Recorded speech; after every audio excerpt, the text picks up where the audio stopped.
Hola, buenas tardes a todos los presentes y a todos nuestros socios de Arica Punta Arenas que están conectados a través de nuestro canal de YouTube. El día de hoy son muy bienvenidos a un conversatorio en materia de salud y antes de cualquier cosa quiero dejarles con ustedes el saludo de nuestro presidente de Mundo Socios, Octavio Pérez. Queridas socias y socios de Mundo Socio, hoy día es una ocasión especial, quiero invitarlo a un conversatorio, a una cosa que seguramente es una incertidumbre para todo el mundo y para todos nosotros particularmente, que tiene que ver con la salud, con las ISAPRES y con nuestro beneficio. Es por esto que los quiero invitar a un conversatorio, uno de los tantos que hemos hecho, con un gran experto que se... Vemos con cierta expectación lo que puede suceder en los próximos meses. La verdad es que este es un tema que o respecto del cual no se visualiza una solución simple, porque el problema no es simple, es complejo. Y es un problema que se ha venido de alguna manera arrastrando y agudizando a través de los tiempos y ya hace bastantes años. Concretamente, para poder entender la complejidad de este problema, es importante también hacer tal vez un recuento desde cuándo existe el sistema ISAPRE.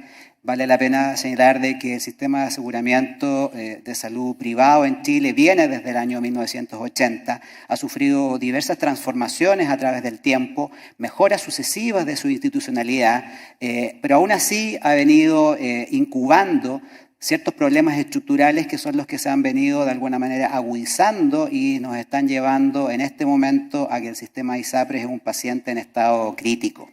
Y importa, por tanto, poder conocer, cuáles son las complejidades que están detrás de esto y cuáles son las posibles salidas.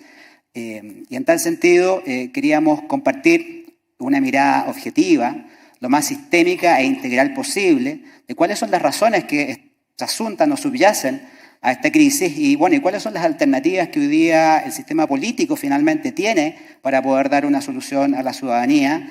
Y digo el sistema político porque en definitiva hoy día están involucrados distintos poderes del Estado, ciertamente el Poder Ejecutivo con la primera responsabilidad en términos de poder brindar o liderar una solución, pero que en definitiva también involucra al Parlamento porque será necesario legislar también para poder pavimentar una posible salida y la verdad es que en esto no ha estado fuera el Poder Judicial, que a través de distintos fallos, inclusive que han incorporado hasta la Corte Suprema, de alguna manera han jugado parte central de la problemática que hoy día estamos conociendo. Entonces, ustedes verán, esto es algo que escapa a lo habitual de las políticas públicas, realmente estamos viviendo una situación bien compleja y hemos querido invitar a un experto, conocido seguramente por muchos de ustedes, que también ha sido protagonista de la historia del sistema ISAPRE desde el año 80 hasta ahora. Manuel Nostros es médico, tiene larga trayectoria tanto en el mundo público como privado. Recordábamos hace un tiempo, él fue jefe de gabinete de Carlos Massad cuando fue ministro de Salud, y después parte importante de su trayectoria la hizo como superintendente de ISAPRES y luego de Salud, entre los años 2002 y 2010, si no me equivoco, y por lo tanto conoce más que nadie la historia regulatoria de este sistema ISAPRE. Y evidentemente, y luego como académico y también como consultor, ha sido observador y también actor, líder de opinión también respecto a las distintas propuestas que se han ido planteando a través de estos últimos años también para hacer frente a esta problemática. Dicho lo anterior y sin querer alargarme, entonces le quiero dar la bienvenida a Manuel, e introducir la conversación y quizás preguntarte, quizás un poquito de historia para entender cuáles son las causas y qué es lo que origina, en definitiva, la situación de crisis que hoy día estamos viviendo en el sistema ISAPRE. Bueno, en primer lugar, muchísimas gracias, Rodrigo, por la invitación de CIEDES y de Mundo Socios y la posibilidad de tener esta conversación en directo con las personas que nos acompañan en el auditorio y también con las personas que nos están viendo a través del streaming de esta conversación. A ver, respecto a tu pregunta, mira, yo diría que hay una causa de corto aliento, de corto origen, de muy corto plazo, 4 años más, a lo más, y una causa más larga desde hace 13 años. La causa o razón corta de que estemos en una crisis tan aguda como la que estamos viviendo es que después del estallido social y activado también como segunda situación especial de nuestro país, la pandemia, el sistema de salud entró en una crisis que hizo que, al menos en el sector privado, se impusiera una visión política, e independientemente, porque esto fue una visión política unánime, todos los actores políticos asumieron esto, de que el sector privado no podía reajustar sus precios por este fenómeno, digamos, de la pandemia a partir del año 2020 y durante todo el año 2021. Entonces, el sistema ISAPRE vio aprobado un proyecto de ley que fue unánimemente aprobado por todos los sectores políticos de la época, que le impidió reajustar los precios por sobre el IPC. Y resulta que tanto el año 2020 como el 2021, independientemente de lo que uno quisiera, los costos del sistema de salud siguieron subiendo.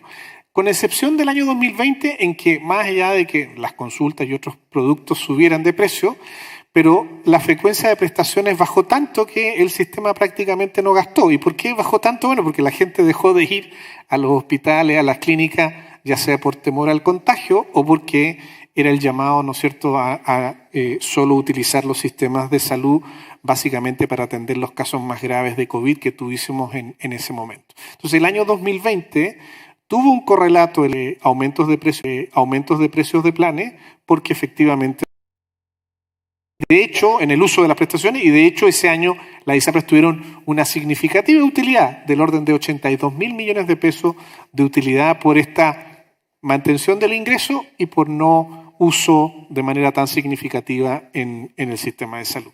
Sin embargo, el 2022 se produjo un efecto rebote que no se ha detenido hasta ahora y continúa durante el 2023, en donde la gente sí empezó a ir de nuevo al médico y a las clínicas y hospitales, y ese efecto rebote hizo que el año 2021 el sistema tuviera pérdidas ante la posibilidad de hacer el reajuste del orden de 148.000 millones de pesos, incluso superiores a las utilidades del año anterior. Y el año 2022 tampoco fue la excepción. También el uso del plan ha sido mucho más alto y tuvimos este año 2022, que recién terminó, 138.000 millones de pesos de pérdida de todo el sistema privado asegurado. Es decir, en 2 años prácticamente 290.000 millones de pesos de pérdida, que equivalen a las utilidades de los últimos 10 años anteriores, ¿sí? Entonces, el sistema entró en una crisis aguda de desfinanciamiento que generó un problema crítico en el sistema. Y a eso hay que sumarle los reveses judiciales que el sistema privado ha tenido, con fallos de las Cortes de Apelaciones y finalmente de la Corte Suprema, en que han empezado a cuestionar los incrementos de precio de los planes de salud, agregadamente a lo que ya se había acordado, que el 2020-2021 no se podían subir los precios. Se cuestionó el alza durante el año 2022 y eso recién supuestamente está resuelto con el fallo de la Corte Suprema de inicio del año pasado, pero que limitó las alzas de los precios de los planes en otro importante porcentaje. Y también se agregó el fallo judicial último, el de noviembre, que es el que como que produjo un efecto dominó muy negativo, de esto de que no se pueden aplicar las tablas de factores antiguas que tenían los planes, solo se puede aplicar una nueva tabla que fijó la superintendencia a partir del año 2019, y si esa diferencia entre tablas de factores de riesgo antiguas y nuevas producía la posibilidad eventual de devolver dinero, esos dineros además tenían que ser devueltos, porque a juicio de la Corte Suprema, durante un periodo de 3 años que mediaría entre abril del año 2020 y el momento actual, esos 3 años debiera devolverse un monto de plata, que como algunos han calculado, a pesar de que después se ha desconocido la paternidad o maternidad de la cifra, pero se habla de que esa cifra podría alcanzar 1.400 millones de dólares de devolución o 1,1 billones de pesos chilenos. Y eso equivale, es tan grande el monto que equivale incluso a las utilidades del sistema de los últimos 43 años. Desde que tiene existencia sería como todas las utilidades en 43 años de vida del sistema. Por lo tanto, las propias ISAPRE han dicho que si ese es el monto que tendrían que devolver, las ISAPRES se declararían en quiebra porque no tienen capacidad económica para pagar esos recursos eventuales de devolución de dinero. Entonces, esa es la explicación aguda, ¿sí? Un planteamiento político que restringe la posibilidad de subir los costos en los planes de ISAPRE, y esta judicialización que se sumó a la imposibilidad de subir los precios y que ha hecho que los gastos son más altos que los ingresos y por lo tanto las ISAPRE están en un riesgo cierto de caída, de insolvencia o de quiebra. Ahora, si nos remitimos a una causa un poco más larga, esta data del año 2010, o sea, llevan 13 años, porque el 2010 fue el año en que las Cortes Judiciales de dos naturalezas distintas, uno, la Corte Suprema, le dijo en enero del 2010 al sistema ISAPRE, ¿sabe qué? Este marco regulatorio que usted tiene de las alzas de precio no ha lugar según a criterio del tribunal, y cada vez que un afiliado reclame, nosotros vamos a anular el alza, ¿sí? Y eso ocurre desde enero del 2010. El primer caso que se falló favorablemente, acogiendo el criterio de no aprobar el alza de una persona, ocurrió en enero del 2010. Entonces llevamos 13 años en que todos los años una cantidad que se mueve entre 150.000 a 300.000 personas al año, de los 2 millones de cotizantes promedio que ha tenido el sistema en este tiempo, es decir, entre un 10-15% de la población total, ha reclamado en contra de las alzas. El otro 80-90% no ha reclamado y ha asumido el alza. Pero este 10-15% o 20% en el mejor de los casos ha obtenido la negativa del alza o el rechazo del alza con el apoyo de los tribunales de la Corte Suprema. Y claramente si eso estaba con ese nivel de magnitud en los tribunales, ya debió haber sido una alerta más que suficiente para que el mundo político, el gobierno de turno y el Parlamento hayan concordado una nueva forma de tarificar que fuese legalmente más plausible de lo que ya las Cortes han estado rechazando. Y lo segundo que ocurrió el año 2010 es que en agosto, es decir, esto fue en enero, por lo tanto, imagínense, 6 meses después, o 7 meses después, en agosto el Tribunal Constitucional, que es un tribunal distinto al de la Corte Suprema, dictaminó además que las tablas de factores de riesgo que se utilizaban para tarificar los precios de los planes eran inconstitucionales. Ahora, nuevamente nuestro Tribunal Constitucional no tiene capacidad para, junto con eliminar un articulado por inconstitucional, sustituirlo por otro. Lo único que hace el tribunal es decir, mire, estos artículos no se pueden aplicar. Por lo tanto, claramente también eran otro llamado desde otro poder judicial para que el Ejecutivo y el Parlamento se hubieran puesto de acuerdo en decir, bueno, ¿cómo resolvemos el problema de la inconstitucionalidad de las tablas de factores de riesgo y creamos un nuevo marco regulatorio de tarificación de los planes que haga que esto se pase el filtro constitucional que nos acaba de...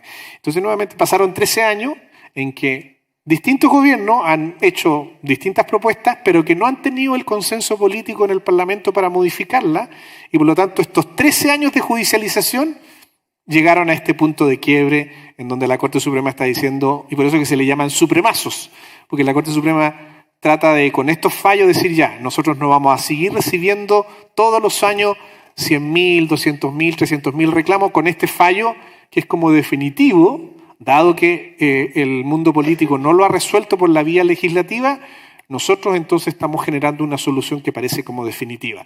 Y como lamentablemente el Poder Judicial no tiene organismos técnicos, no sabe de cálculos financieros, bueno, ese no parece ser el mecanismo más adecuado para que se resuelvan los problemas que requieren otra vía y en mi opinión, los fallos, por muy legítimos que resulten, hoy día están generando problemas de viabilidad del sistema. Entonces esa es la mezcla de la causa de corto plazo, más aguda, de los últimos 4 años, pero también hay una causa de más largo aliento de que el sistema no se reformó, no obstante las señales que ya le daba el Poder Judicial desde el año 2010. Permíteme quizá desmenuzar un poquito el análisis desde el punto de vista financiero, porque tú finalmente sintetizas la causa aguda como una crisis que es de tipo financiera finalmente, la incapacidad o la imposibilidad de las ISAPRES de reajustar los planes para efectos de poder revertir el escenario de pérdidas que se ha manifestado con fuerza estos últimos 2 años, sobre todo. Pero, ¿por qué tendrían que subir los planes las ISAPRES? Sabemos que es porque las ISAPRES enfrentan también un alza estructural de los costos. Y quizás habría que también transmitirles a nuestros invitados, ¿verdad?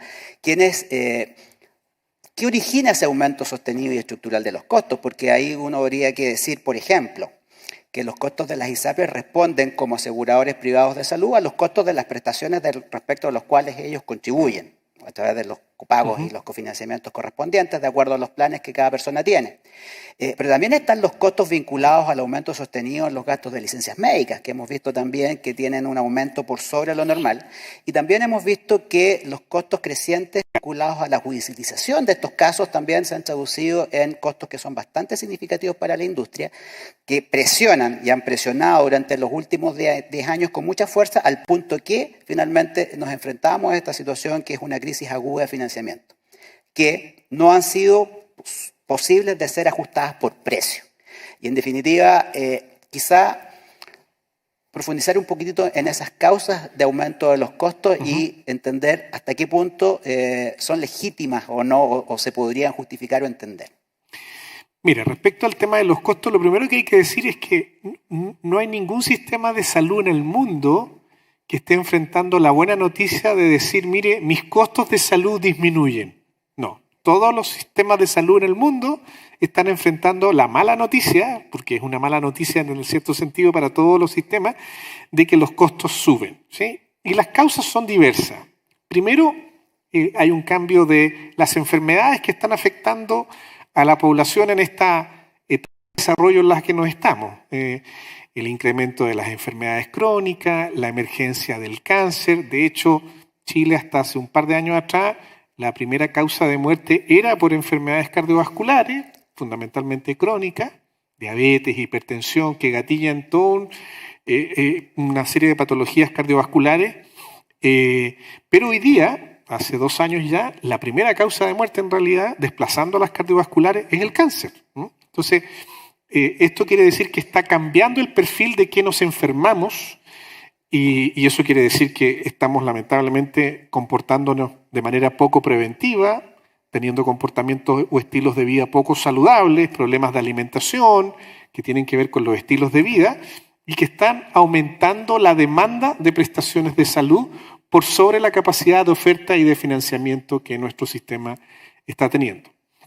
La segunda principal causa es tecnológica, o sea, el desarrollo de la medicina y de la salud lleva a nuevos medicamentos, nuevas tecnologías, y en una primera etapa todas esas nuevas introducciones de innovación resultan ser más caras que las anteriores y por lo tanto también presionan la causa del incremento de los costos. Y la tercera gran causa es el envejecimiento de la población. Dado a que la gente más educada, con mejor calidad de vida, con mejor calidad de vivienda, con mejores carreteras, con mejores, en general, en el bienestar de la población, genera que vivimos más, ¿sí?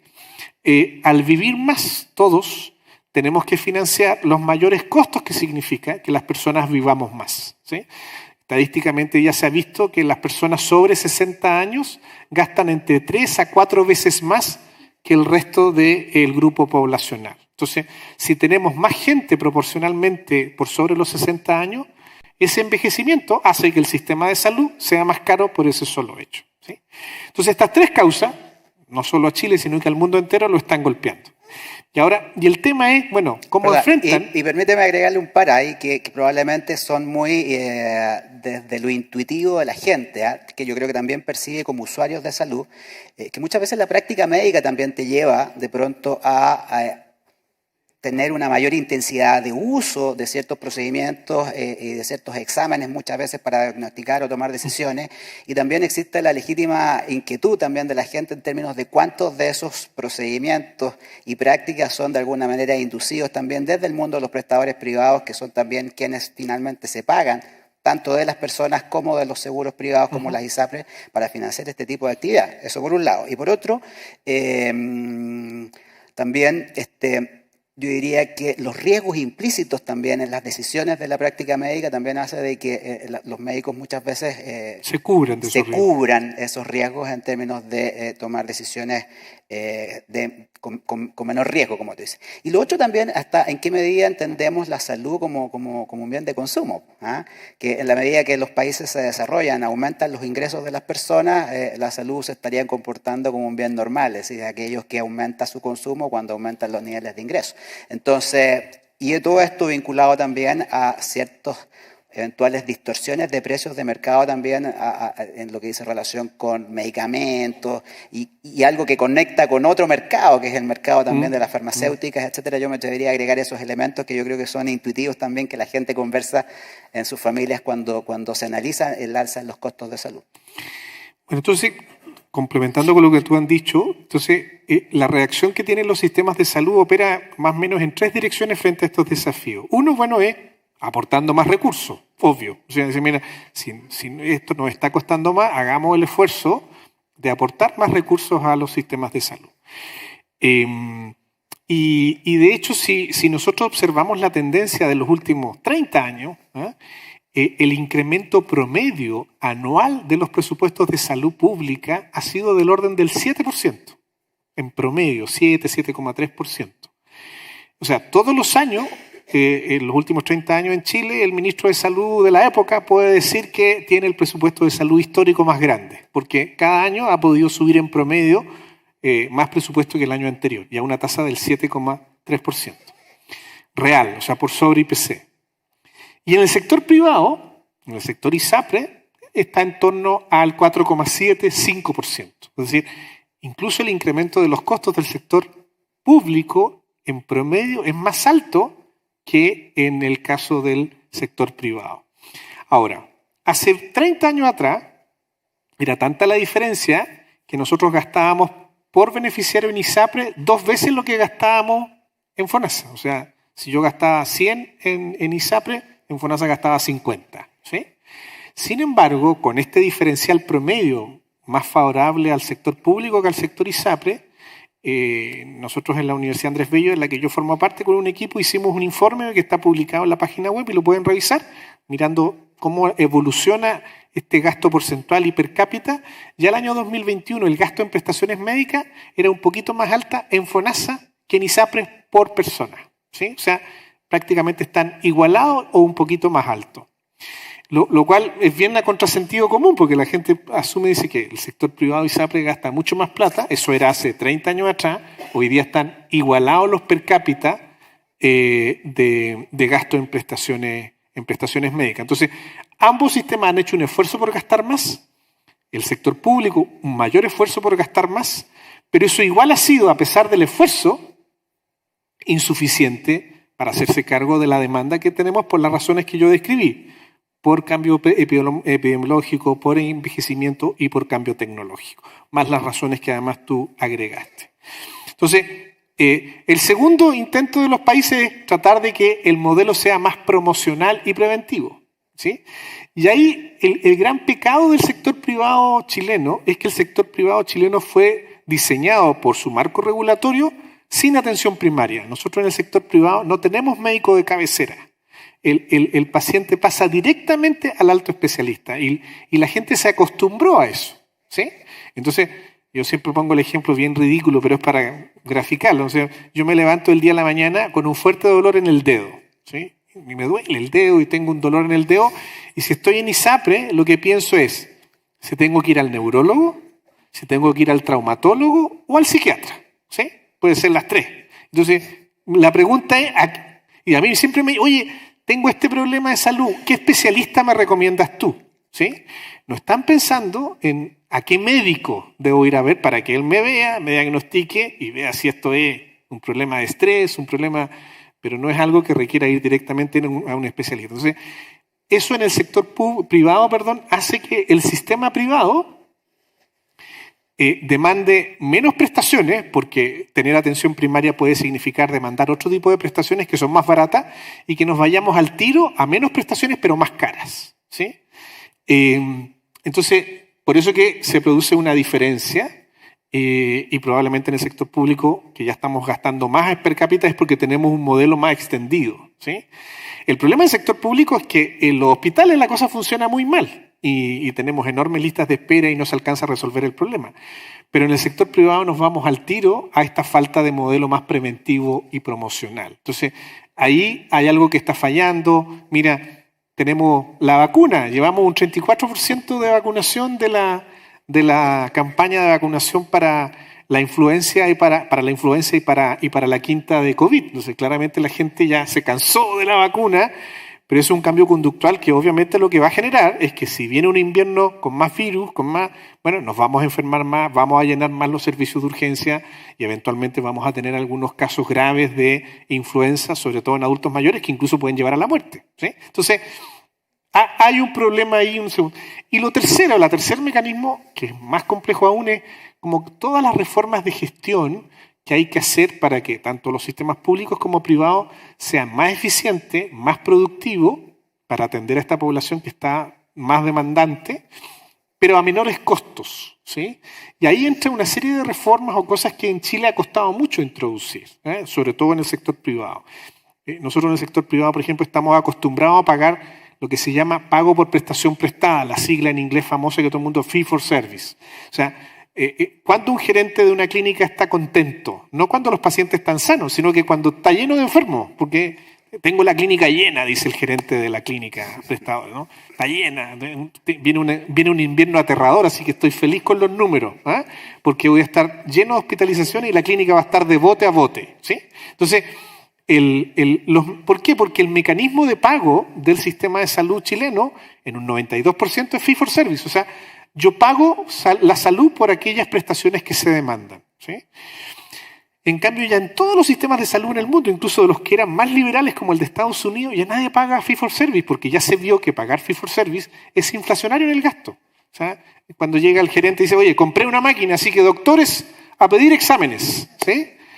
Y viene la inducción de exámenes. ¿Por qué? Porque como a mí me pagan por prestación, mientras más prestaciones haga, más rápido recupero la inversión de la máquina y están los médicos felices con sus juguetes nuevos, ¿no? Entonces, pagar por resultado, pagar por desempeño, pagarle al médico que controla a los diabéticos, no por cuántos hemogramas o test, sino que, oiga, ¿usted está controlando el diabético? ¿Lo tiene con hemoglobina glicosilada bajo el 7%? ¿Sí o no? Y si usted no los tiene bien controlados, bueno, entonces le pago menos porque su desempeño médico es deficitario respecto al control. Y esos son sistemas que dificultosamente, pero están avanzando en el resto del mundo, y aquí en Chile ha sido muy difícil de implementar, en parte por la resistencia médica, en parte por esta resistencia de que ya estamos acostumbrados y la gente también está acostumbrada a esto de la libre elección y de estos mecanismos de pago que generan un gasto de inflación. Entonces, yo creo que ahí también tenemos un problema más, y eso ya no se aborda solo en una crisis, sino que tiene que abordarse con una reforma. Entonces, como no hemos tenido acuerdo político para una reforma que dé cuenta de cómo hacer más promocional y preventivo, cómo hacer cambiar los mecanismos de compra que los seguros, ISAPRE o FONASA le hacen a los médicos y a los prestadores, a las clínicas, son todas cosas que se tienen que hacer con cambios de ley y que lamentablemente no hemos tenido el acuerdo para hacer esos cambios de ley en Chile, ¿sí? Manuel, yo creo que está quedando bastante claro que en definitiva las ISAPRES como seguros privados de salud enfrentan un problema de alza sistemática, monótona de los costos de las prestaciones que ellos tienen que cofinanciar. Pero dijimos, hay a lo menos 3 causas de aumento de esos costos. 1, prestaciones. 2, licencias médicas. Y las licencias médicas me parece que de pronto es un tema que ha quedado un poquito invisibilizado en esta crisis, ¿verdad? Que es una crisis que tiene un cuadro agudo a propósito de lo financiero. Y resulta que las licencias médicas también, todas las estadísticas señalan de que vienen experimentando un aumento sostenido y que va traduciéndose en un aumento en el gasto también, tanto para el sector público como para el sector privado, las ISAPRES, y que no responde al perfil epidemiológico que tiene la población. En definitiva, estarían reflejando mal uso, abuso y derechamente fraude en licencias médicas. Entonces, eso también está presionando. Sabemos de que de los 7 puntos de cotización obligatoria para los seguros de salud, sabemos que lo que paga finalmente un afiliado a ISAPRE es más que el 7%, pero de esos 7% sabemos que del orden de 2.5 puntos porcentuales, es decir, aproximadamente un tercio de la cotización obligatoria se va solo al pago de licencias médicas. ¿Cómo resiente también el sistema privado de salud el tema de las licencias médicas?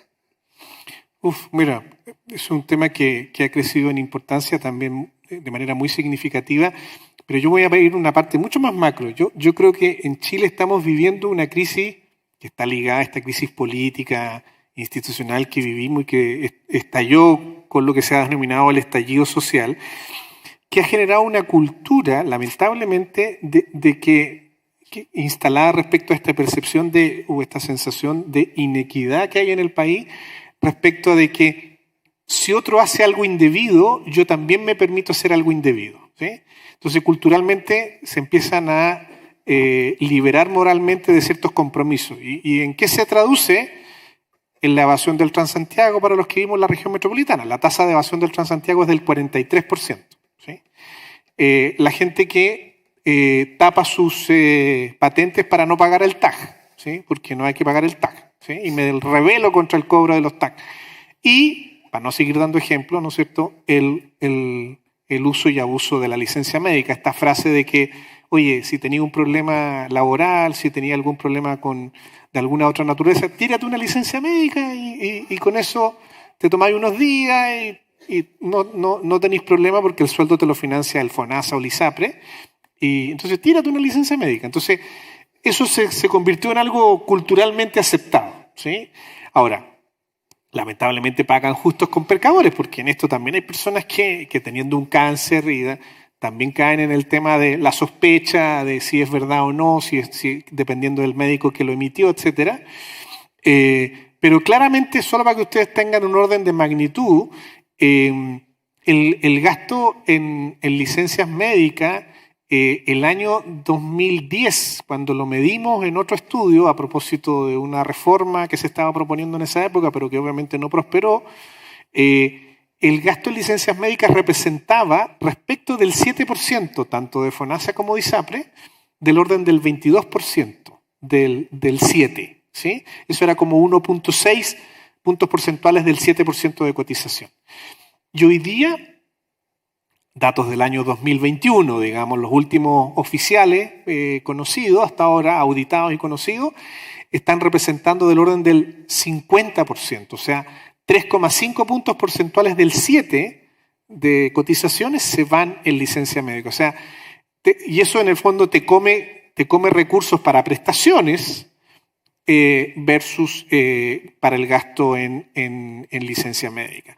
Y claramente el incremento de patologías o demandas no se condice con el número de licencias médicas que tenemos, eso también se ha estudiado. Entonces, claramente hay un porcentaje de mayor gasto en licencia médica que se justifica porque tenemos estas patologías pero no explican el 100% de ese incremento, y el otro incremento tiene que ver con uso o mal uso o fraude derechamente. Por ejemplo, hay empresas que se crean, empresas fantasmas que se crean solo para emitir licencias médicas y hay personas, por cierto, que incluso hoy día compran licencias médicas en el mercado, por internet. Entonces se está en el proceso de aumentar las penas, los controles y sanciones, pero tal vez hay que hacer otro tipo de reformas porque claramente ahí se están perdiendo recursos que no se están ocupando en lo que debiera, y eso está también encareciendo el sistema de salud. Ahora, por primera vez en los últimos 5 o 6 años, este año 2023, ya sea porque se está normalizando, ya sea porque se está aprobando este proyecto de ley que está en el Parlamento, todavía no se aprueba, pero está en discusión, pareciera ser que se empiezan a ver por primera vez en varios años una baja respecto al año 2022. Hasta ahora muy leve, pero que ha detenido un poco este incremento de gasto de licencias médicas, ¿sí? Pero ahí tenemos un problema que debiera ser reformado también por ley, pero porque no basta con buenas intenciones, eso tiene que, el Estado y el sector salud tiene que tener más herramientas para controlar de mejor manera las licencias médicas.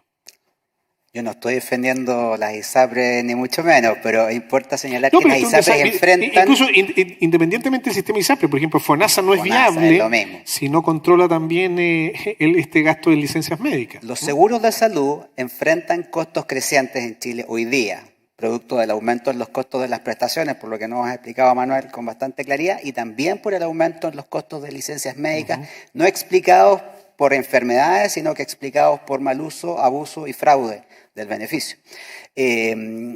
Tú hablabas de que en el 2010 empieza este conflicto por alza en los planes y se empieza a judicializar esto, y yo creo que los costos de la judicialización también han golpeado fuerte el sistema ISAPRE. Sí, pero esos son más marginales. Son más marginales, pero de alguna manera quiero más bien irme a los orígenes de esa presión, que es la que hace reaccionar a la gente frente al alza en los planes.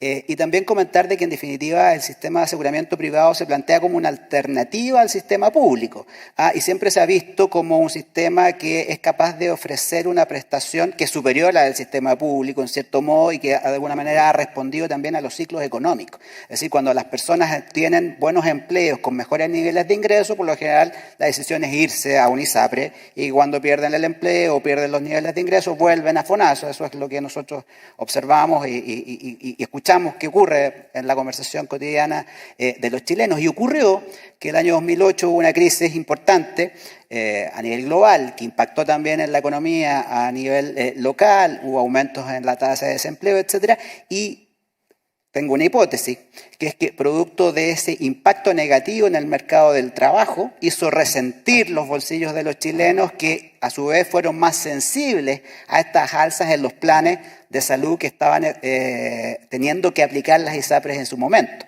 Tú decías, del 100% de los afiliados a ISAPRES, del orden de un 20% ha reclamado alguna vez, el otro 80% simplemente ha asumido el alza en los precios de los planes. Pero, ¿cuándo empieza a marcarse esto o empieza a doler en el bolsillo de las personas? Probablemente en aquel entonces, 2008, 2009, y entonces viene el 2010, que tú lo comentabas al comienzo, y entonces surgen las primeras demandas. Y estas demandas que en definitiva tienen respuesta en el Poder Judicial, ¿verdad? Y que de alguna manera desencadenan toda esta discusión, que es un poquito árida, un poco compleja, difícil de entender, que tiene que ver con los mecanismos de tarificación de las ISAPRES a propósito del valor de los planes, a través de estas tablas de factores, que son las que se han traducido en definitiva en al menos ya 3 sucesivos supremazos. Dos sucesivos supremazos, que en definitiva son los que de alguna manera han instalado hoy día, o se han puesto hoy día como la cuña que es la que genera la crisis, pero que al mismo tiempo podría generar la solución, para efecto de poder destrabar la necesaria y casi ineludible alza en los planes de salud, para poder de alguna manera atender esta alza en los costos que hemos venido observando. Ahora, mire, para eso quiero partir a propósito de lo que dije delante, mira, de que hoy día el gasto en prestaciones es más alto en FONASA que en ISAPRE, per cápita, por persona. Si yo tuviera que cobrar como cobra un ISAPRE el plan de FONASA sería más caro que el de ISAPRE. ¿Sí? O sea, a ese nivel hemos llegado. ¿Por qué no lo percibimos en FONASA? Porque la forma de financiar el sistema público de FONASA tiene 2 fuentes. Uno es la cotización del 7%. En FONASA yo solo puedo cobrar el 7%. No le puedo cobrar por tabla de factores, no le puedo cobrar por su riesgo individual, porque el marco regulatorio de FONASA no lo permite. Sí lo permite en ISAPRE, pero no lo permite en FONASA. Entonces, solo puedo recaudar el 7%. ¿Y cuánto financia del total del financiamiento del 7%? Un 25%. 24, y algo, pongamos 25%. ¿Sí? El otro 75% que se gasta en salud en el sector público, ¿de dónde viene? De los impuestos. ¿Sí? Ahora, ¿esto era igual así hace 30 o 40 años atrás? No. Hace el año 90, hace 33 años atrás, el presupuesto que venía de cotizaciones representaba del orden del 62%. O sea, completamente al revés. 62 antes, ahora 25%. Y también al revés. El impuesto representaba un 30,5%, hoy día representa el 75%. ¿Sí? Entonces cambió, se invirtió totalmente la relación. Entonces, la gente en el sector público no percibe el incremento de los costos, no porque los costos no suban, sino que porque su tarificación y su financiamiento viene de fuentes que hacen invisible esa alza. El 7% fijo, ¿sí?, que solo sube por la renta que yo pago, si está topada o no topada con el tope del 7%, y el resto viene de impuestos. Pero si yo esa plata la tuviera que financiar, igual como la cobran las ISAPRE por cotizaciones, el plan de FONASA sería más caro que cualquier plan de ISAPRE hoy día. ¿Sí? Eso para que entendamos que el problema de los costos es un tema que está. Ahora, se expresa de manera distinta en un sistema y otro también por su marco regulatorio, porque como yo expliqué, como en el sector público no se puede cobrar por eso, sino que se financia por la solidaridad que vienen de los impuestos, de las personas que pagan impuestos, el hecho de que igual tenga mayores costos y no necesariamente todo el financiamiento que necesita, ¿de qué manera se expresa? Porque como no puede subir más allá de lo que permiten los impuestos, bueno, se expresa en listas de espera. O sea, el sistema público, ¿por dónde ajusta? Cuando no tiene la plata suficiente para dar cuenta de la demanda de su población, dice, bueno, entonces, ¿qué es lo que hace Inglaterra, qué es lo que hace Canadá, donde existen sistemas públicos? Se produce el problema de las listas de espera. ¿Sí? Crecen las listas de espera como manifestación de que no existe toda la plata suficiente para financiar la demanda.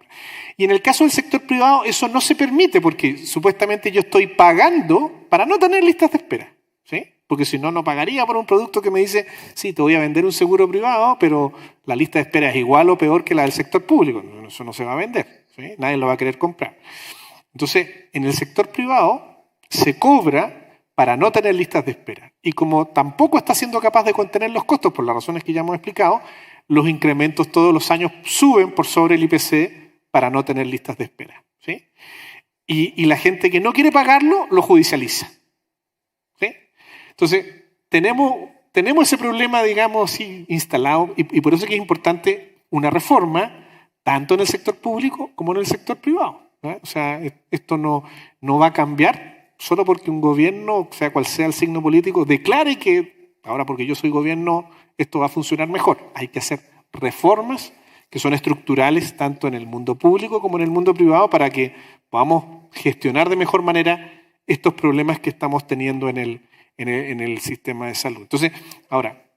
Entonces, disculpa, hagamos un poquito de ficción entonces, porque en el fondo cuando tú has analizado el caso de FONASA, has dicho que, claro, el 7% antes permitía financiar, no sé, dijiste el 75% de los gastos. Antes el 62%, hoy día el 25%. Un 25%, o sea, es decir, el 7% de quien cotiza en FONASA cada vez alcanza menos. Como no alcanza, quien cubre la diferencia es el Ministerio de Hacienda, ¿verdad? Con impuestos generales. Y aún así no alcanza y ajusta por listas de espera. En el evento ¿qué? Que es lo que teme hoy día la ciudadanía en Chile y se discute. Si no hay ajuste a los precios del sistema ISAPRE y se acaban las ISAPRES como un sector político de este país pretende, ¿cuál es la alternativa? Esto que acabamos de ver que FONASA está hoy día ofreciendo a los chilenos. La alternativa que está pensada en el diseño del gobierno y del propio programa de gobierno con el que ellos ganaron la elección legítimamente en nuestra democracia fue que ellos pretenden, ¿no es cierto?, financiar con todos los 7% ahora, o sea, estos 3 millones que están en ISAPRE, al trasladar su 7%, agregan recursos adicionales al financiamiento de este sistema de salud único y, por cierto, probablemente con la reforma tributaria que pretendían aprobar, a llegar más recursos vía impuestos para, junto con el 7%, al agregar más impuestos, financiar íntegramente el sistema de salud que va a salir más caro desde el punto de vista público.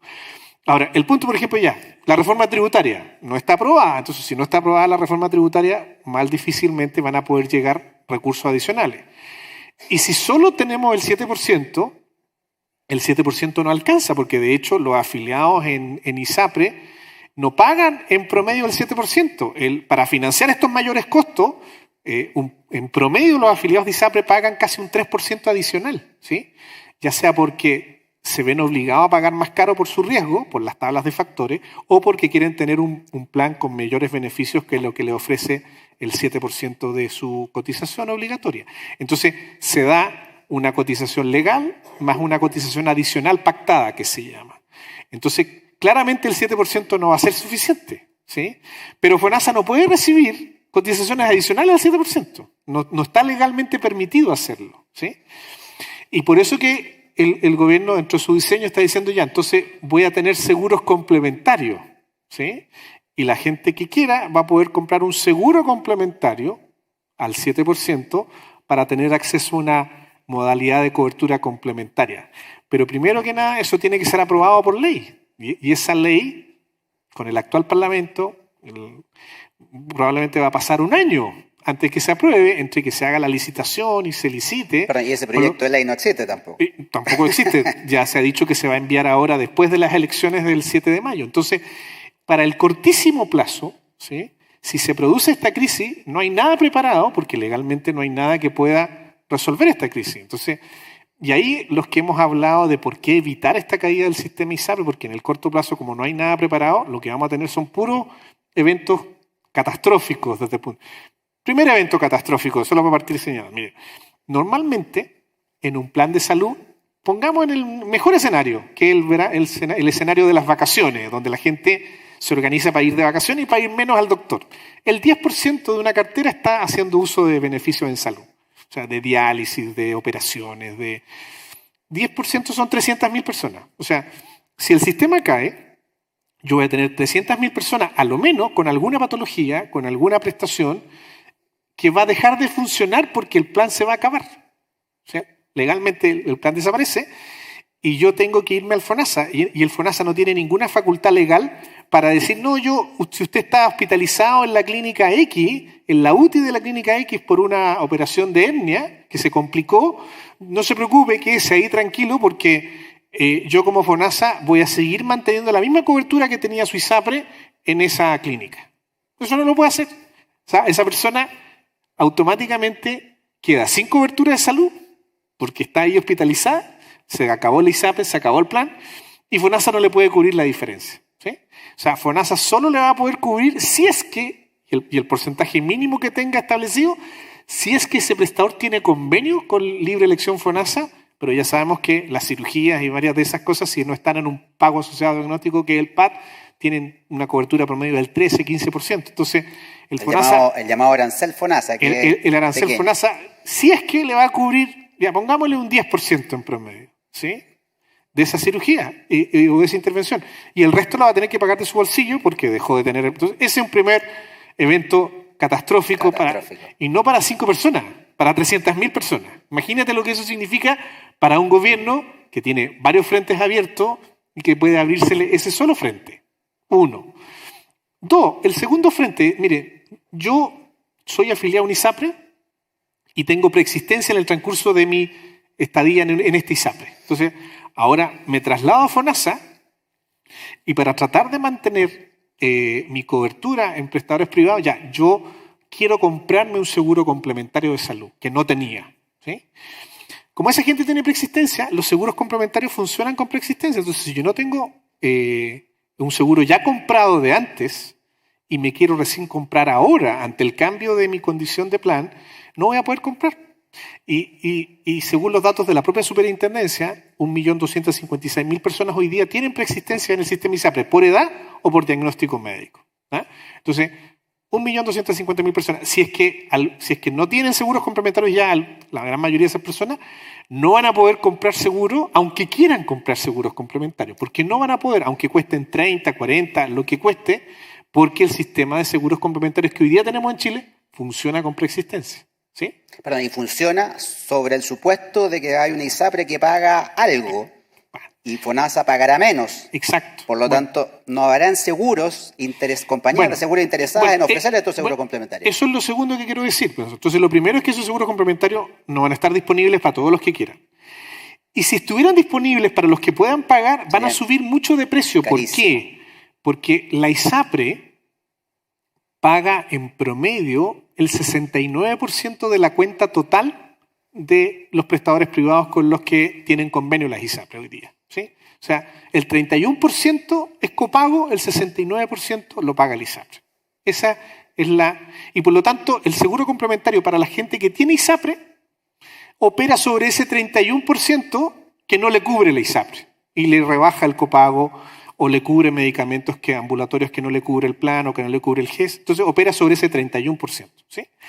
En cambio, las personas que están en FONASA y que usan la libre elección y que tienen seguros complementarios, porque para eso compran seguros complementarios, para ocupar la libre elección de FONASA, la cobertura de FONASA es promedio del 30%, juntando lo ambulatorio con lo hospitalario. Lo ambulatorio es un poquito más, 45%, por eso que en promedio termina siendo como un 30%. O sea, el seguro complementario opera sobre el 70% que no le cubre, ¿sí?, FONASA. Entonces, si ahora desaparecen las personas que están en ISAPRE, porque desaparecen la ISAPRE, y todos pasamos a ser FONASA, todos vamos a pasar a tener la cobertura 30-70, ¿sí? No 69-31, ¿sí? Y por lo tanto, lo que van a tener que cubrir los seguros complementarios para todos los afiliados es copagos del 70%. Entonces, ¿ustedes qué creen que van a hacer las compañías de seguro? Van a duplicar la prima de lo que hoy día están cobrando los seguros complementarios. Entonces, se va a agregar un problema, digamos, mayúsculo. Y además que, ojo, que las regulaciones de las compañías de seguros son distintas a las regulaciones de ISAPRE. Tienen que hacer encaje y tienen que, por lo tanto, probablemente disminuir su riesgo financiero frente a este incremento de la siniestralidad, porque esto les va a implicar un incremento de la siniestralidad. Sí o sí, ¿sí? Entonces, el tema es que hay gente que no va a poder comprar y los que puedan comprar va a ser mucho más caro que lo que hoy día cuesta un seguro complementario, ¿sí?, para ese escenario. Entonces, es una segunda condición que también genera, y solo para terminar, porque no puedo hablar, un tercer ejemplo es que puede haber una corrida negativa para los prestadores. ¿Por qué? Porque hoy día los prestadores, por esta dinámica de operación del sistema de salud, que no opera para lo ambulatorio, sino que opera para lo hospitalario, yo puedo tener un paciente acostado en una clínica, no sé cuántos días va a estar, y por lo tanto tengo un siniestro ocurriendo, como se dice, ¿no? Y por lo tanto el sistema de salud tiene una garantía por ese siniestro que está en ocurrencia, ¿no? Entonces, eso en algún momento se va a facturar y se va a querer cobrar, pero hoy día no lo sé cuánto me va a costar porque el paciente está acostado en la clínica. Entonces, el sistema ISAPRE tiene una garantía, y esa garantía hoy día, por esas deudas con los prestadores, cerremos en 500.000 millones de pesos. Bueno, son 492.000, pero ya, 500.000 millones de pesos.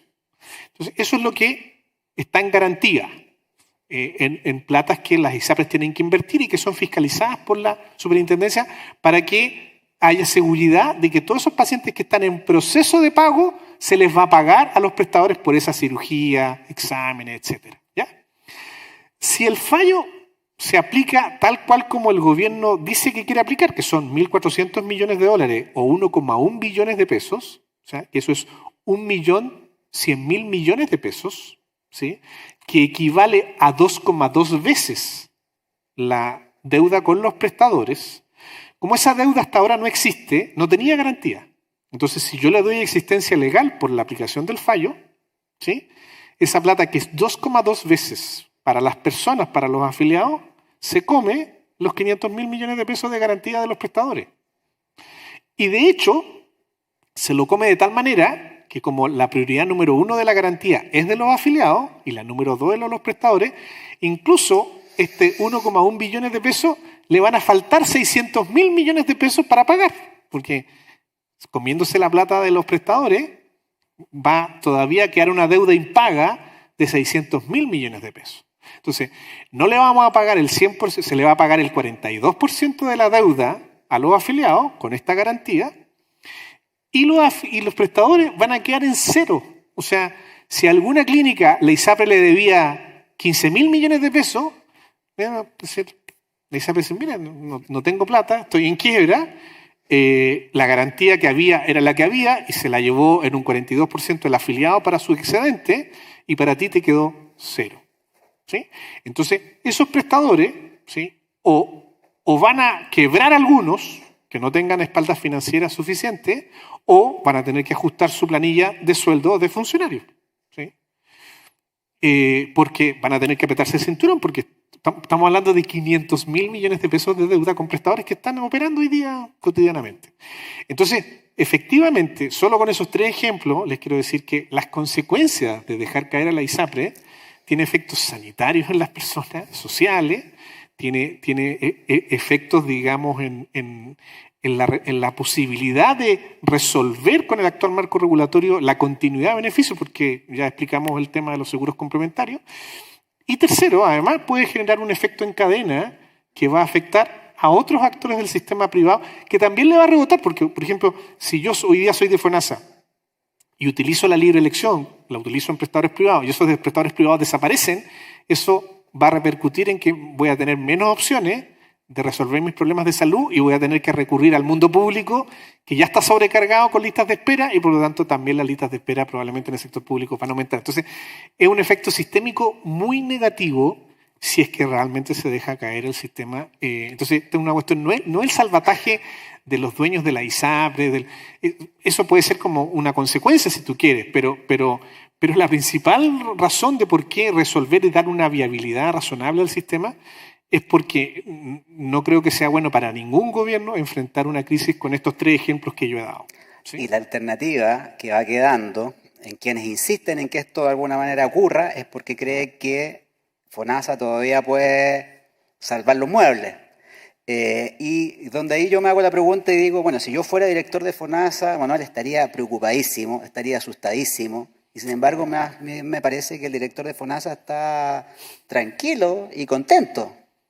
¿Qué están pensando?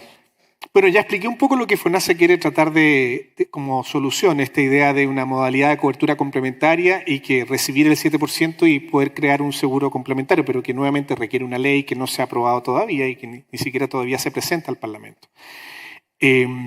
Ahora, el punto de FONASA, que es más restrictivo aún, esto lo sé porque uno está metido en las conversaciones y probablemente uno lo lee con otros ojos, si no está metido tan encima del problema, pero una de las restricciones que le está pidiendo el ministro de Hacienda, que para mí es como una restricción para Mandrake el Mago, digamos, es que todo esto que tiene que hacer el FONASA, esta nueva modalidad de cobertura complementaria con este seguro complementario y recibiendo el 7%, tiene que implicar un gasto fiscal 0. O sea, esto no puede significar que el Estado chileno en el presupuesto del 2023 o del año que se produzca esto, puede ser el 2024, tenga que incrementarse el presupuesto de la modalidad libre elección, que es la glosa presupuestaria en la cual se financian los recursos para estos convenios con el sector privado. Tiene que ser efecto fiscal 0, es decir, esto solo lo tiene que hacer con el 7% que se recauda. Entonces, esa es una restricción de Mandrake el Mago, porque como digo, ya los beneficiarios que vienen de ISAPRE gastan más que el 7%, que tú no puedes cobrar. Y claramente la tasa de uso de los beneficiarios de ISAPRE versus los de FONASA es más alta. Por las razones que hemos descrito, la tasa promedio de consulta, la tasa promedio de cirugía, cualquier prestación, la tasa promedio de escáner que tiene la gente en el sector ISAPRE es más alta que la que tienen en el sector público. ¿Sí? Entonces, visto así, esa conducta de consumo de salud de prestaciones médicas automáticamente se va a trasladar al día siguiente de que yo me instale. Oye, yo quiero seguir viendo a mi médico, si yo tengo un pediatra, quiero seguir yendo al pediatra para controlar a mi hija y no puedo o no voy a aceptar restricciones de frecuencia, por así decirlo, ¿no?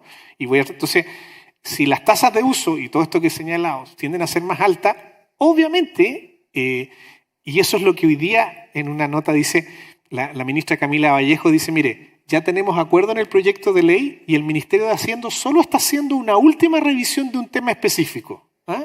Bueno, la revisión del tema específico es si ese proyecto de ley que está proponiendo FONASA y el gobierno cumple o no la regla del costo fiscal 0. ¿Sí?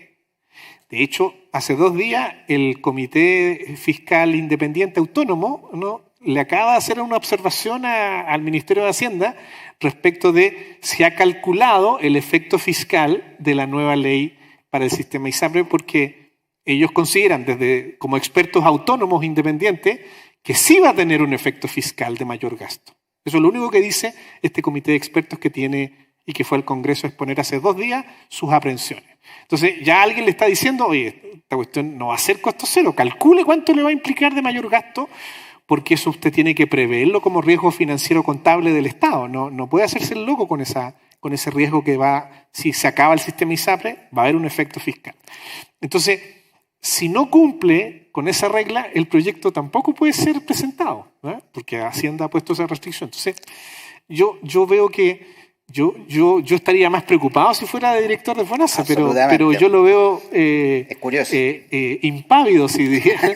Pero bueno, no sé si es el que nada sabe, nada teme, Puede ser. pero yo tiendo a creer eso. O a lo mejor es un entusiasmo de aprendiz.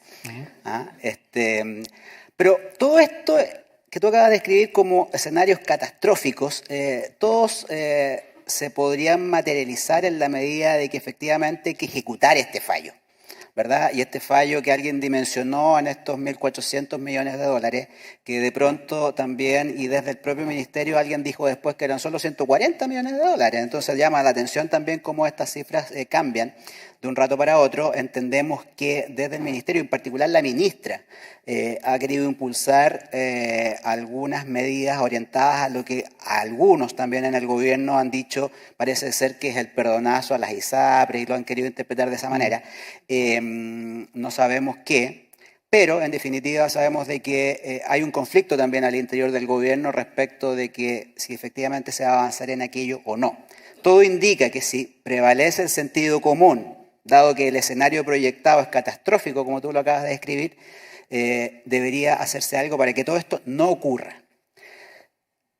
Por otro lado, hay plazos que corren.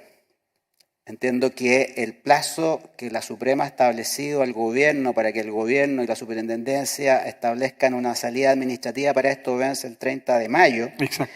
Y no hay proyecto, no hay acuerdo en el gobierno, no hay nada. El presidente de la comisión, Juan Luis Castro, viene diciendo hace rato, hace un par de semanas, en los medios, yo lo he venido escuchando, que sugiere insistentemente al gobierno que le pida una prórroga a la Corte Suprema para efecto de definir una alternativa que entendemos no es la vía de la catástrofe, sino que debiese ser una vía alternativa en la cual efectivamente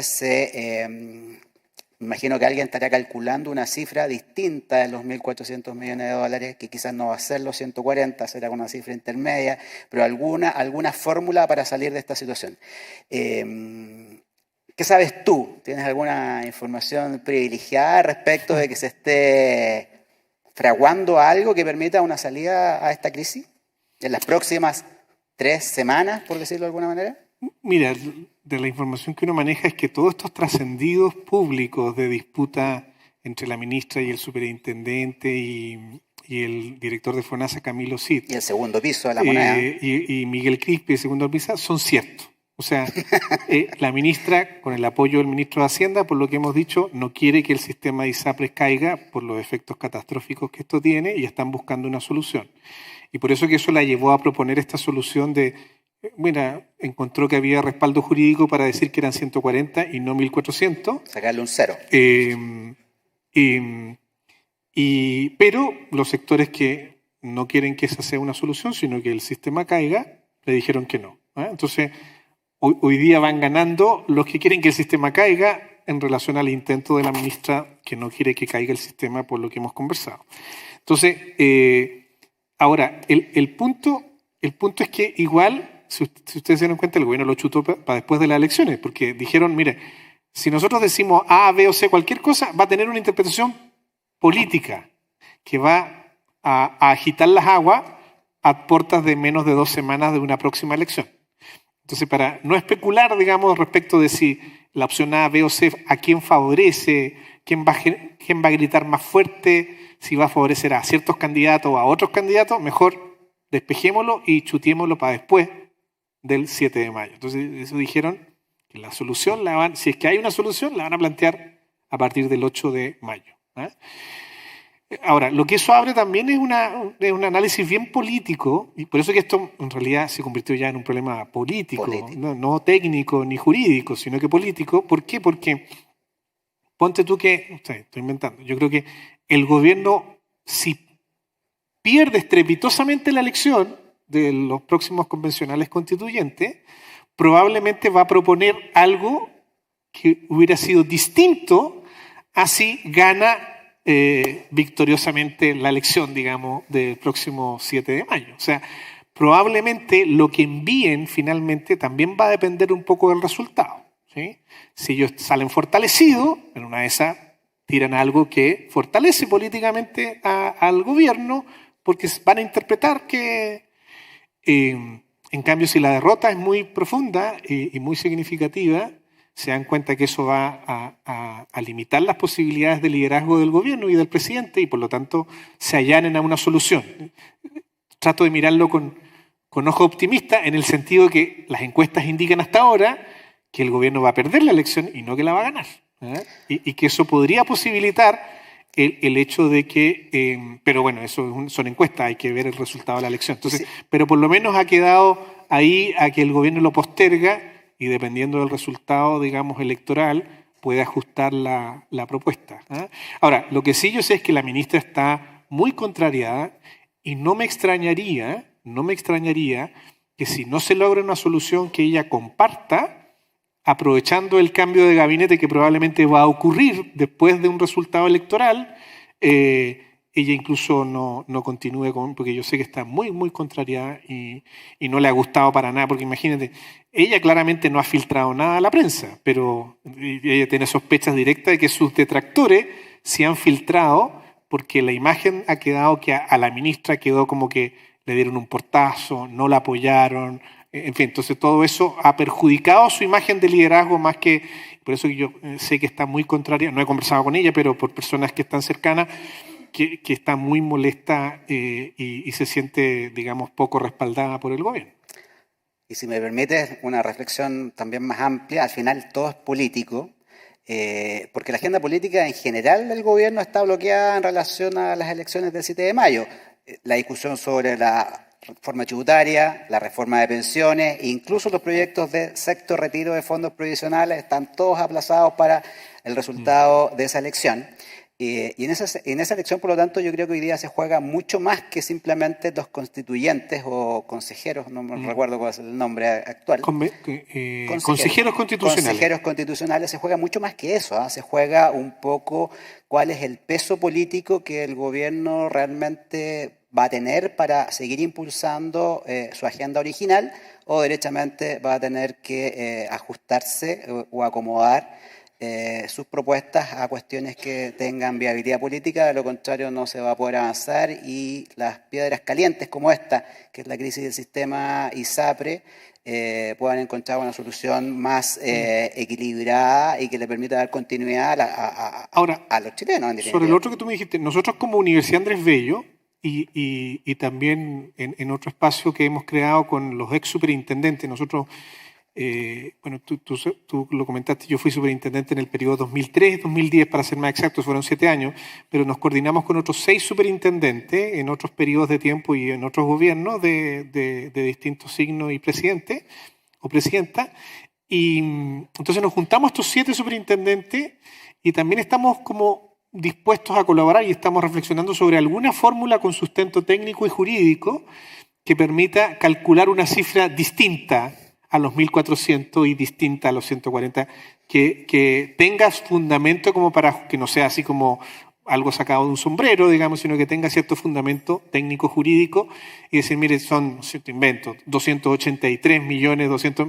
Y ver, esa cifra que resulta de un análisis más como pausado, en fin, reflexionado, es razonable, permite resolver el conflicto y poner ese cálculo a disposición del gobierno y del Congreso.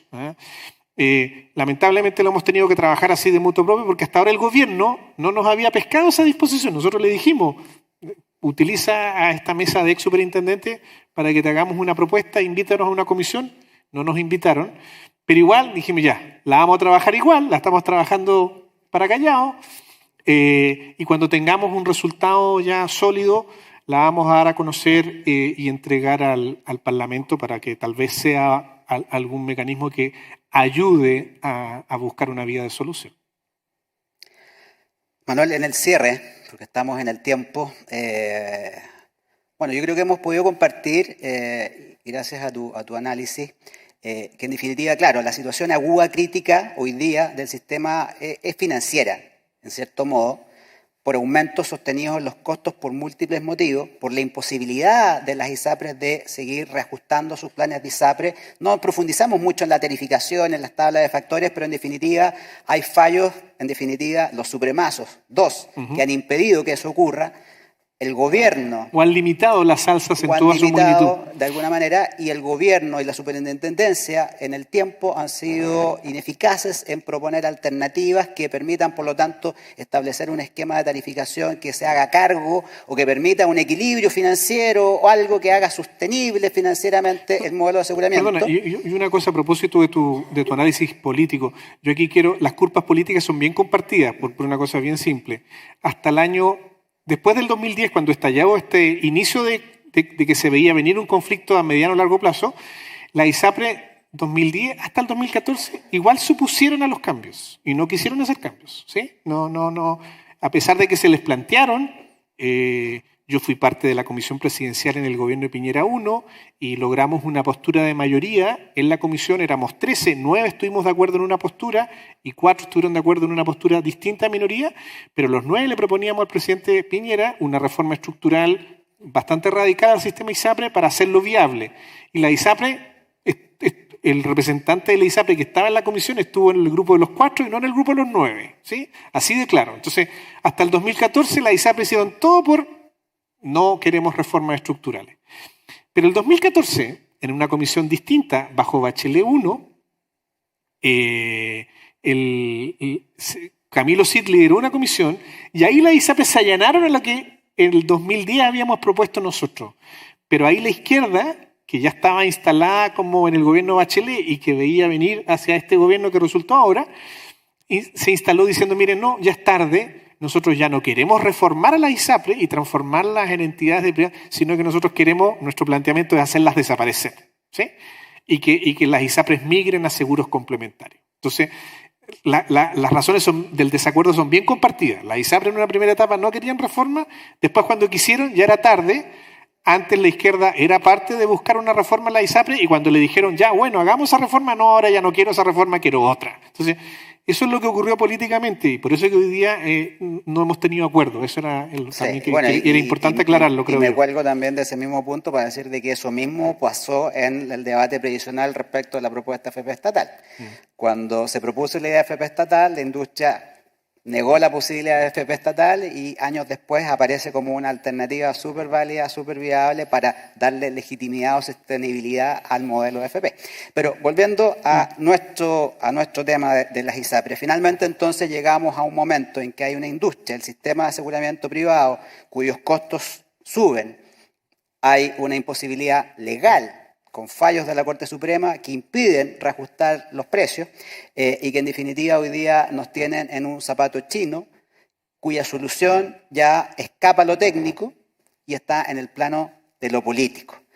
Y cuando tenemos múltiples escenarios donde el escenario de no solución es catastrófico con las consecuencias que ya son posibles de anticipar, no nos queda más que cruzar los dedos y esperar el 7 de mayo, Manuel, para poder ahí recién anticipar una posible solución. Yo sé que quizás muchos tenían ya anotada la pregunta para Manuel en términos de decir, bueno, y entonces, ¿cuál es el escenario probable? Yo creo que te quiero liberar de esa pregunta porque es difícil de responder. No. Y quizás... Quedó stand-by. Pero más bien la quiero dejar stand-by hasta el 8 de mayo, tal vez ahí te podemos llamar nuevamente y preguntarte, bueno, ¿cuáles son las posibilidades que realmente puedan ocurrir? Así que, en honor al tiempo, te queremos agradecer, sin antes decirle a Carolina si es que nos da algunos tiempos para poder hacerle un par de preguntas.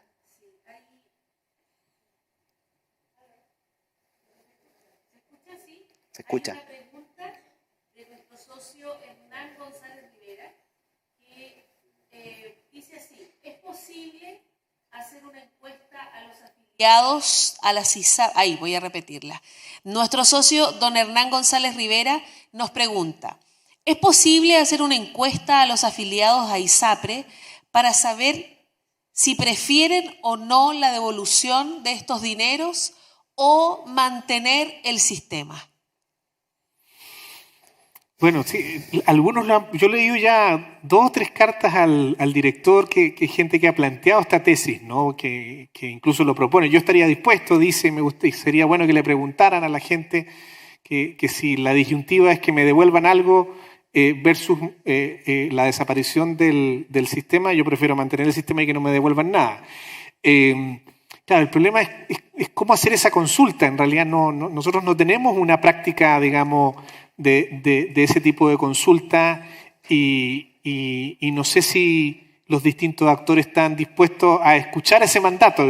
Yo creo que hay como un cierto temor de no saber qué es lo que va a querer la gente, digamos. Algunos especulan que la gente va a querer que le devuelvan su plata. En el corto plazo el valor presente de la gente es mucho, mucho más importante que el mediano y largo plazo y por lo tanto tienen temor a que esa respuesta dicen no le preguntemos. Otros que al revés dicen no, en una de esas la gente nos da... no sé, hasta ahora no está como parte más allá de que algunas personas, como lo está planteando don Hernán ahora, pero no lo he escuchado como parte del arsenal de solución al tema, ¿no? Sería muy difícil de implementar, tal vez, digamos, porque ¿qué pasa si es 51-49 la respuesta? ¿Cómo resuelves un tema así? No sé. Es muy complejo, creo yo.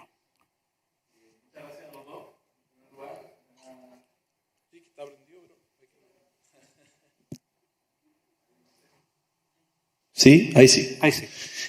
Muchas gracias a los dos. La verdad, muy buena la conversación que han tenido. Pero hay un punto que no sé si es incorrecto abordarlo por ese lado o no, y es respecto a los nuevos prestadores, ¿ya? Las mismas clínicas, los mismos doctores, ¿cierto? Han visto esto a diario. Yo el año pasado todos vimos que los médicos decían, oye, ya no hay cobertura, uno tiene que pagar el monto total, ¿cierto? Una consulta y después ver que el ISAPRE te lo devolviera, qué sé yo. En ese sentido, ¿qué rol pueden jugar ellos? Porque para un paciente como este, que está agónico, ya, si el tratamiento que le están dando no funciona, si lo que siempre se había hecho no funciona, habría que buscar una forma distinta. Como médicos no pueden saltarse al consejo de una clínica, ¿cierto? Tendrían que preguntarlo, haciendo la analogía. Obviamente los políticos van a ser quien termine decidiendo, pero ¿cómo puede ser que los prestadores en todo este tiempo también se hayan quedado al margen y hoy día simplemente vean que, como bien ustedes lo explicaron, por los montos, por las cifras estratosféricas que hablan, todos nos quedamos con un problema gigante y nadie se puede atender?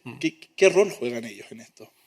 Bueno, mira, a ver, yo he visto que la Asociación de Clínica ha tenido algunos pronunciamientos sobre el tema, tal vez no todo lo que uno hubiera esperado de ellos, porque tal como dices tú, en la mirada sistémica van a jugar o van a ser afectados sí o sí en una crisis global.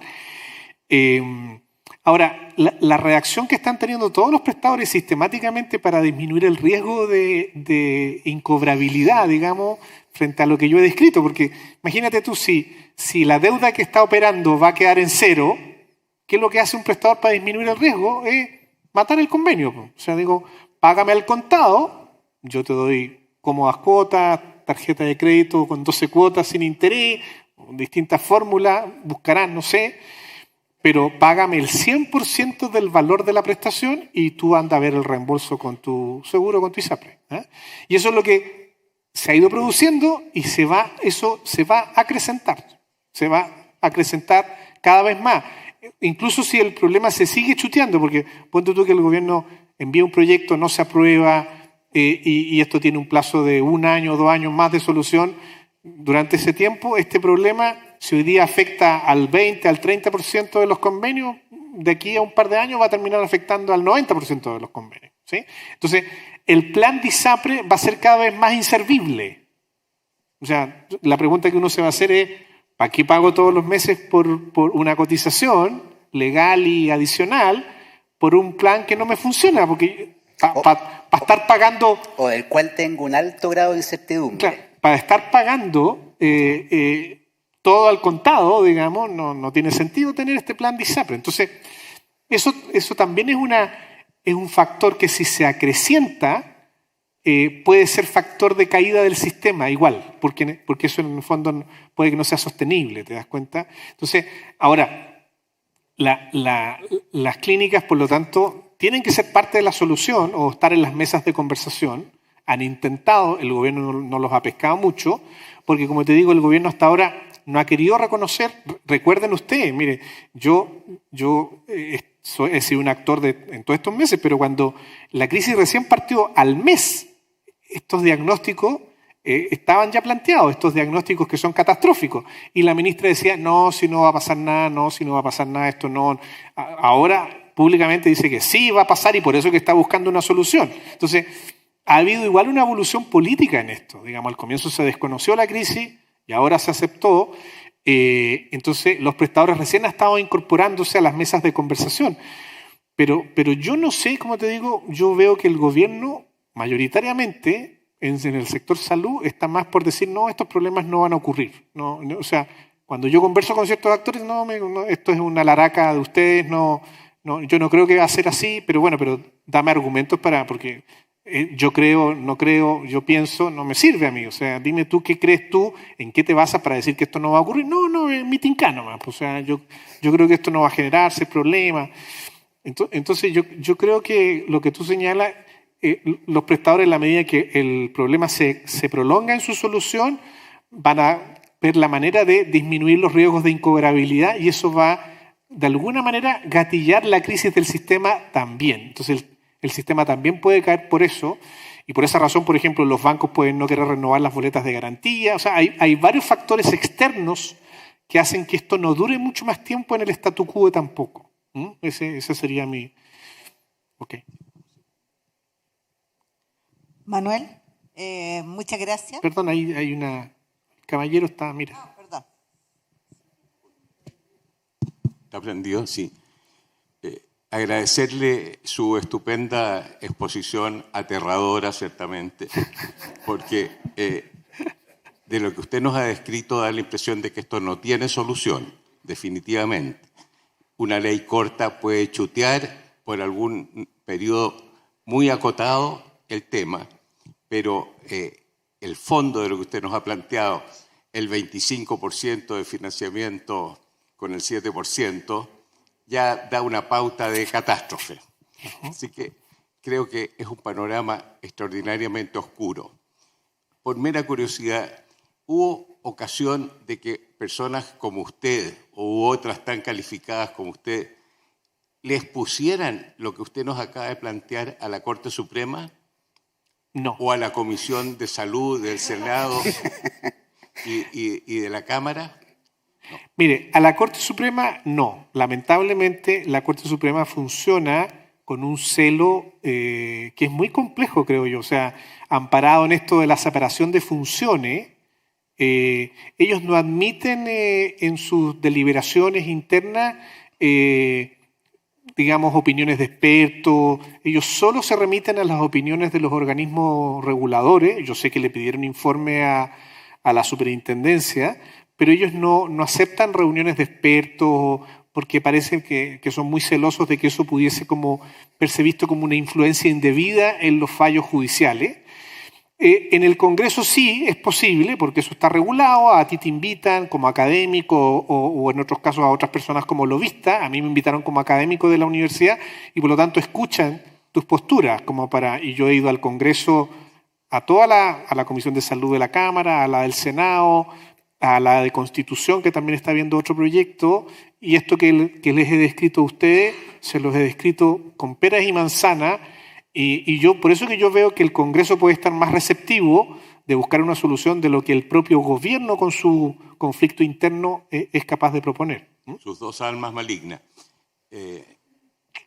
¿Usted estará de acuerdo conmigo en que la Corte Suprema le está regalando la devolución al 80% que no la ha pedido en absoluto? ¿Ya? Y permítanme a todos hacerles un pequeño símil. La Corte Suprema es capaz de exigir que una ISAPRE o el sistema de Estado de Salud financie un medicamento carísimo de 2.000 millones de pesos para salvar la vida de una criatura.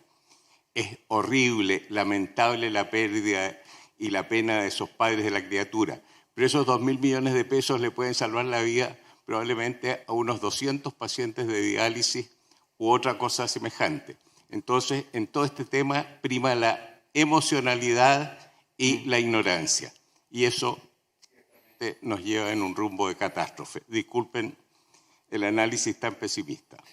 No, mire, sobre lo que usted dice yo quisiera agregar lo siguiente. Este es un fenómeno también global. ¿En qué sentido? Que hay un grupo de jueces en los tribunales de justicia regulares o ordinarios que ha estado elaborando una tesis de la aplicación de la justicia por sobre la aplicación de las leyes, ¿sí?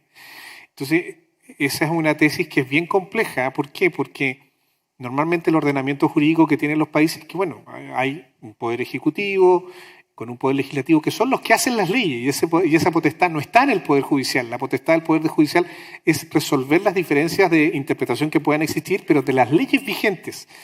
Y no es aceptado en la justicia normal ordinaria el que por sobre la aplicación de las leyes los jueces se convierten en aplicadores de justicia, ¿no?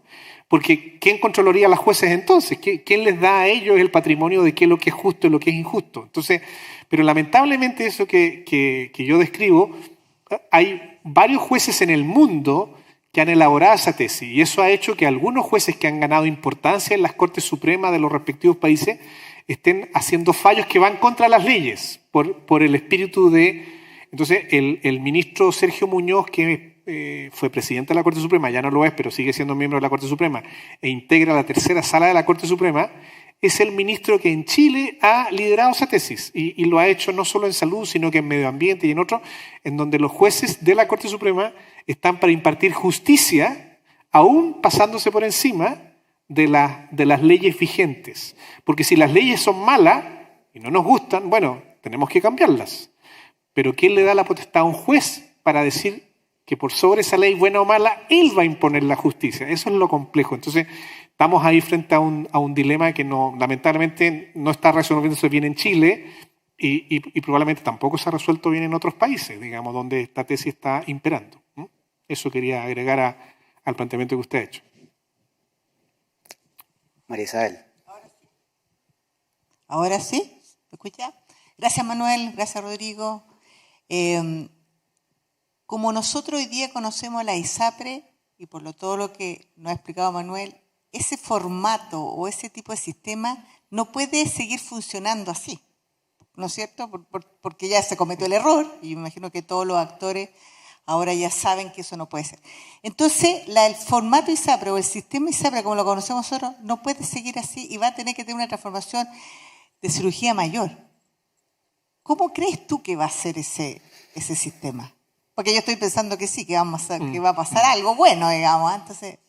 Bueno, mira, a ver, siguiendo con esa línea, por ejemplo, antes de ayer leía una columna de 13 senadores de oposición hoy día al gobierno, pero que hasta hace poco eran de gobierno, que son el senador Macaya, el senador Chaguán y el senador Felipe Cas, que hasta hace poco los tres eran miembros de la Comisión de Salud del Senado.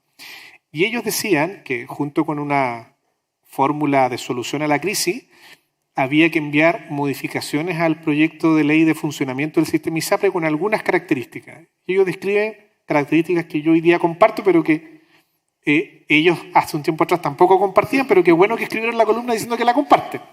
Ellos dicen que hay que transformar el sistema ISAPRE, eliminar los 57.000 planes que hoy día existen, porque esos son los planes que existen hoy día, en un solo plan de salud universal del sistema ISAPRE, un único que sea comparable, igual para todos.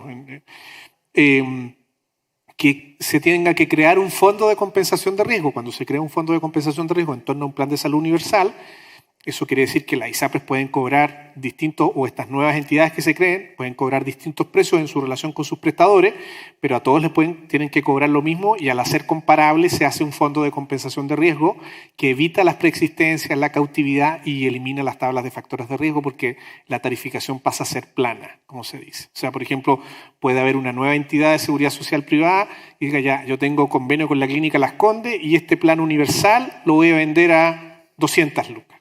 ¿Sí? Y yo puedo ser la entidad Z que tiene convenio con el J. Aguirre y el mismo plan universal, pero en el J. Aguirre va a costar 100.000 pesos. Pero a todos les tiene que cobrar 100.000 pesos y el otro a todos les tiene que cobrar 200. La diferencia del precio va a ser en el tipo de prestador, en el tipo de hotelería, pero todos tenemos el mismo plan de beneficio, la misma cobertura, digamos, de protección financiera. Lo único es que el valor puede ser distinto en relación al tipo de prestador que tenga. ¿Sí? Bueno, entonces, todos esos cambios que ellos elaboran, la eliminación de la DPS para la declaración de salud, para eliminar las preexistencias, son cambios legales que yo creo que harían crear una entidad privada de seguridad social distinta al sistema ISAPRE. Entonces, a mí me gustaría que eso se aprobara, saliendo de la crisis aguda, que hubiera espacio para esos cambios también. Pero eso significa que este gobierno tiene que allanarse a aceptar que en vez de tener un seguro público único, se allane a una reforma de seguridad social mixta como la que significaría eso. Es decir, un FONASA mejorado, más estas otras entidades también reformadas. Pero no sé si en los 2 o 3 años, o sea, los 3 años que le queda a este gobierno, o poquito menos de 3 años ya, vaya a tener la capacidad política de aceptar ese acuerdo que creo que sería bueno para el país, digamos. Gran desafío por delante. Bueno, espero que sinceramente esta conversación haya entregado información valiosa para los socios y socias de la Cámara Chilena de la Construcción, Mundo Socios. Quiero agradecer a Mundo Socios por esta oportunidad y a ti, Manuel, por venir a conversar con nosotros este tema tan importante y que esperamos tenga finalmente un buen desenlace. Ojalá. Para todos. Y tendremos que esperar, ya sabemos, hasta después del 7 de mayo para ver cómo se empiezan a barajar nuevamente las cartas y las nuevas alternativas para salir primero de esta crisis y ojalá podamos avanzar hacia un nuevo sistema de aseguramiento de salud mixto. Yo comparto esa idea y que ojalá podamos finalmente entregarle mejor salud para todos los chilenos. Muchas gracias. Bueno, muchas gracias por la invitación. Que estén muy bien, ¿eh?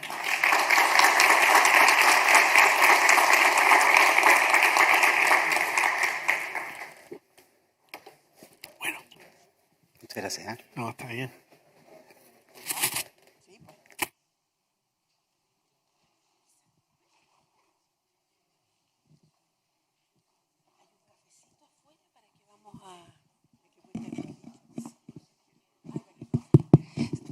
Los dejo invitados a